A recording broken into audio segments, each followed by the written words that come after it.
part of the inspiration for doing this episode of Brit Flix is I had shown my daughter Young Frankenstein a few months ago, and coincidentally, 3 days later, Gene Wilder had passed away. And it kind of put the thought in our head to say, you know, that I think it'd be great for us to do a tribute to probably one of the greatest Gene Wilder movies. I think it really shows the, you know, the talent of Gene Wilder. Like you said, it goes from subtle to way over the top and hit your head, hit you over the head comedy.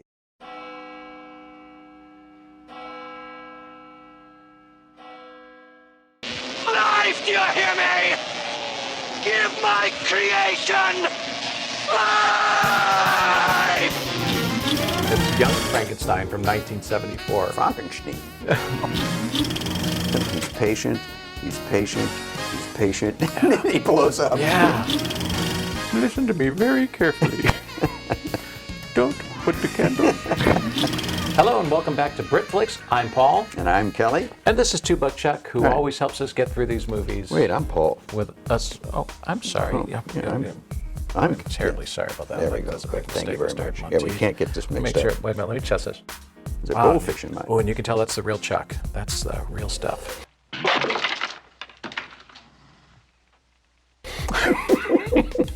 Why don't we proceed? This week we really have a great movie. It's Young Frankenstein from 1974. Frankenstein. You're putting me on.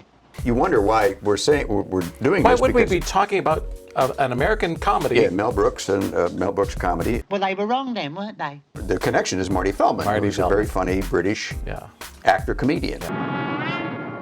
As a part of Igor in this film. Igor. No, it's pronounced Igor. But a great film, Young Frankenstein. Mel Brooks. Talk about a pedigree. Not your subtle comedy. It's such a great parody of the original 1931 Frankenstein movie. It's 1974. They wouldn't have a black and white movie. I'm sure that was a battle to have a black and white movie. I was joking!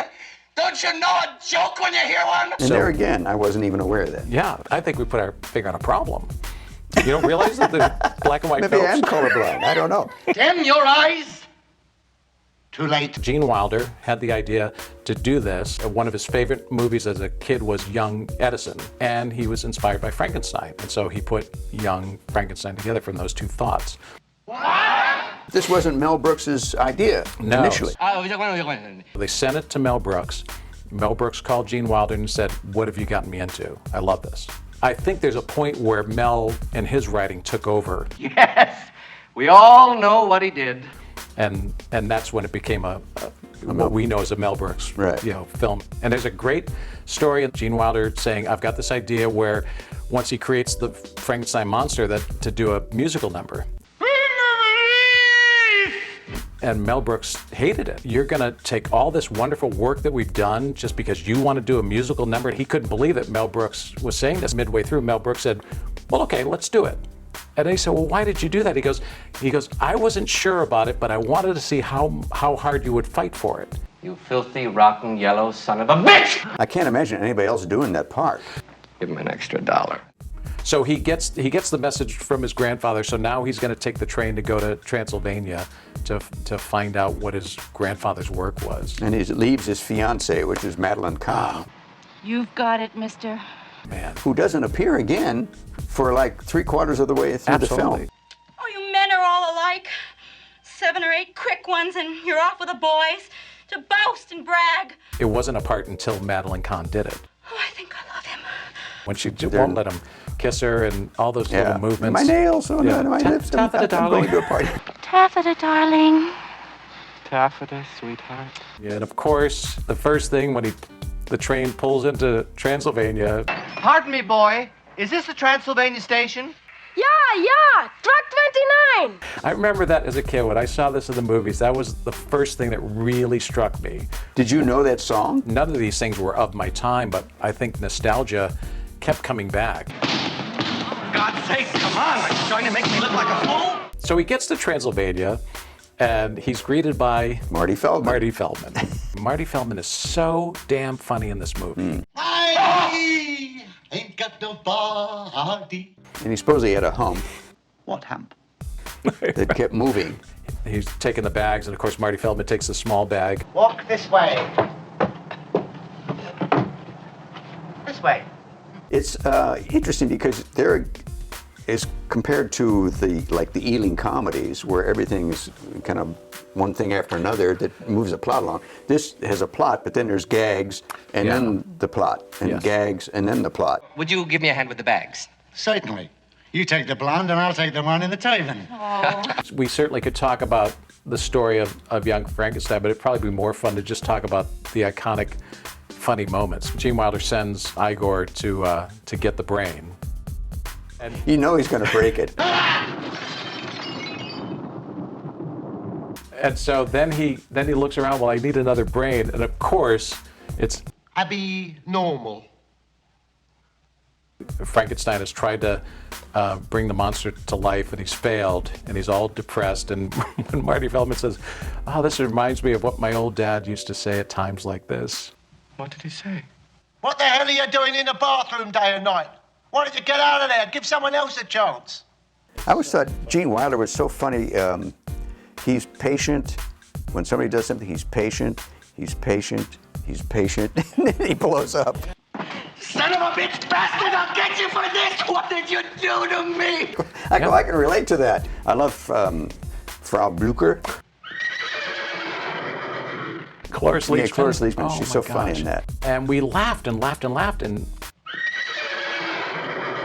She's in the movie, but she's not in that much, but she makes such an impact that you think she's in it more than she is. right. He was my boyfriend! When he's going to bed and she goes, Would the doctor care for a brandy before retiring? no, thank you. Ovaltine. No. Thank you. He's so nice, he's so nice, he's so nice, and then he blows, you know. When they are successful bringing the monster to life, and then he then attacks Gene Wilder, and he's choking him, and they play charades. Oh, sounds like to give! Give! Give him a set of give! Set a give? Give him a set a give? Let's talk about the monster. Let's talk Peter about Boyle, what a pick. What a great performance. You know that he, when he's catching the butterflies, and his scene with the blind man. Who's Gene Hackman? A mute. An incredibly big mute. Which I thought was a great speech when the monster stands up and he's got a lucid mind. For as long as I can remember, people have hated me.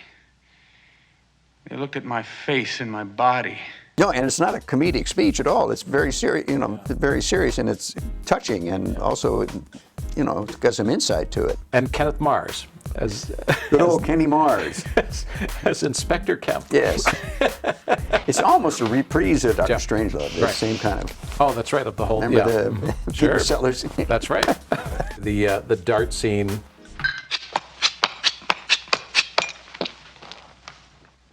Nice grouping. Yeah. So let's talk about Teri Garr. Now, right here? She's introduced in the movie He's a lab assistant. as the lab assistant. I just like the way that she's introduced. Hello. Would you like to have a roll in the hay? When they pull up to the castle, and Igor, bangs on the door. What knockers? Thank you, Doctor.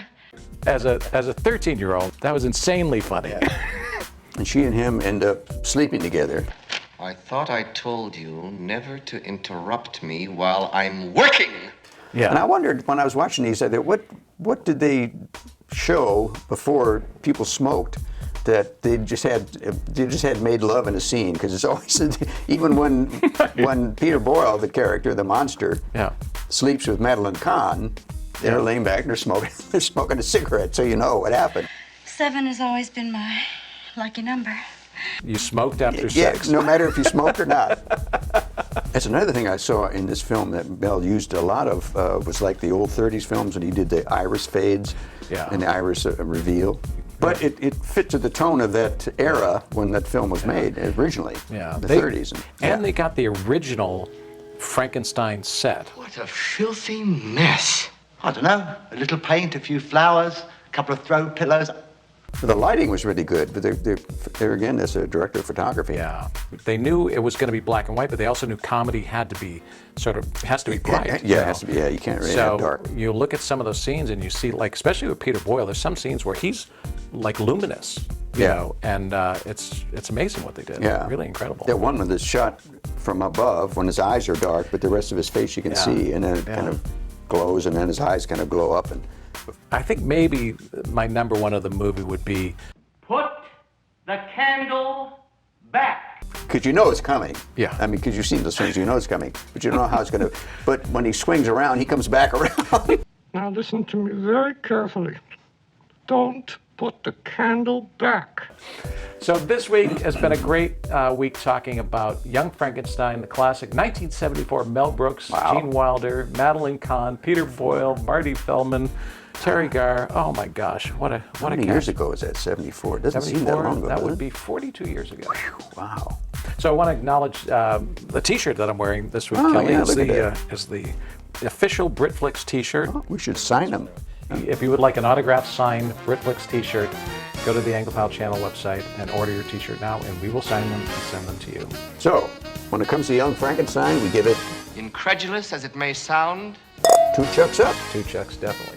Thank you for watching Brit Flix. I'm Paul. And I'm Kelly. And this is Chuck. Yes. We'll see you next time. Mine good. Mine good. More. Put another in. More. Put another in. Yeah, put another in. Oh, wolf. Remember when she said, man, I get, woof.